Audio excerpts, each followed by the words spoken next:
नमस्कार दोस्तों, स्वागत है आपका A1 डागर पर। तो जिस दिन रूस ने चीन और पाकिस्तान से तालमेल किया था, उसी दिन उसने अपनी तबाही को निमंत्रण दे दिया था, ये जानते हुए भी कि चीन और पाकिस्तान कभी किसी के नहीं हो सकते। दोस्तों, खबर निकलकर ये आ रही है कि तजाकिस्तान उज्बेकिस्तान से लगी सीमा पर ISI के लगभग 10,000 आतंकी मौजूद हैं और ये खबर रूस की खुफिया एजेंसी ने दी है। जहां तालिबान की अफगानिस्तान में सरकार बनते ही पूरे एशियाई देशों पर आतंकवाद का साया मंडरा रहा है, वही उनके लिए बहुत ही अच्छी खबर है जो देश एशिया में तालिबान के चमचे बने हुए थे। अब उन्हें तालिबान ने एक गिफ्ट दिया है। अब ये बात है ना कि जैसी करनी वैसी भरनी। अगर कुछ टाइम पहले रूस ने अफगानिस्तान में लड़ रही नॉर्दर्न अलायंस का साथ दिया होता, आज ये दिन नहीं देखना पड़ता। दरअसल बात ये है कि अफगानिस्तान से ही तजाकिस्तान और उज्बेकिस्तान की सीमा लगती है और रूस का एक इलाका है चेचेनिया, और ये इलाका रूस में सबसे अशांत इलाका माना जाता है क्योंकि इस इलाके में मुस्लिम समुदाय के लोग रहते हैं और ये खुद को एक अलग देश के रूप में देखना चाहते हैं। इसलिए यहाँ के अलगाववादी रूस की सरकार के खिलाफ गृहयुद्ध छेड़ सकते हैं। हालांकि पुतिन ने सेना के बल पर इन अलगाववादी विद्रोहियों को दबा दिया था, पर अब रूस को ये डर है कि अफगानिस्तान में बैठे आतंकवादी एक बार तजाकिस्तान या फिर उज्बेकिस्तान में घुस गए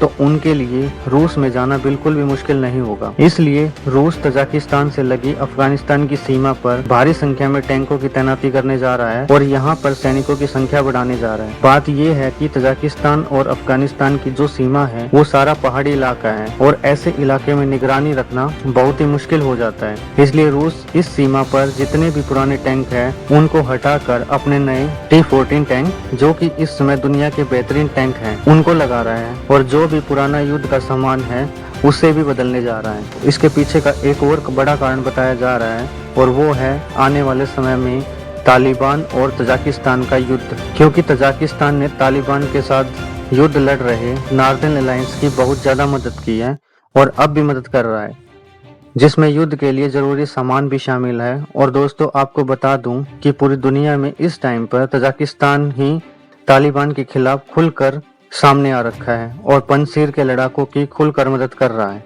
इतना ही नहीं, अफगानिस्तान की सेना के बहुत सारे जवान इस समय तजाकिस्तान में शरण लिए हुए हैं और इसमें वायुसेना के सैनिक भी शामिल हैं, जो कि लड़ाई के समय अफगानिस्तान से हेलीकॉप्टर और जहाज लेकर तजाकिस्तान में चले गए, जिसकी वजह से तालिबान और अफगानिस्तान के बीच युद्ध हो सकता है या फिर तालिबान के आतंकी तजाकिस्तान में घुसकर आतंकी हमलों की साजिश रच सकते हैं। और रूस तजाकिस्तान की सुरक्षा के साथ ही आतंकवादियों को चेचेनिया तक नहीं पहुंचने देना चाहता, क्योंकि वहां पर आतंकी पहुंच गए वो दोबारा से विद्रोहियों को भड़का सकते हैं। तो इसीलिए रूस आतंकियों को तजाकिस्तान की सीमा में घुसने से पहले ही मार देना चाहता है। तो दोस्तों, आपकी इस पर क्या राय है, कमेंट करके जरूर बताएं और अभी तक चैनल को सब्सक्राइब नहीं किया है तो चैनल को जरूर सब्सक्राइब कर लीजिए। जय हिंद, जय भारत।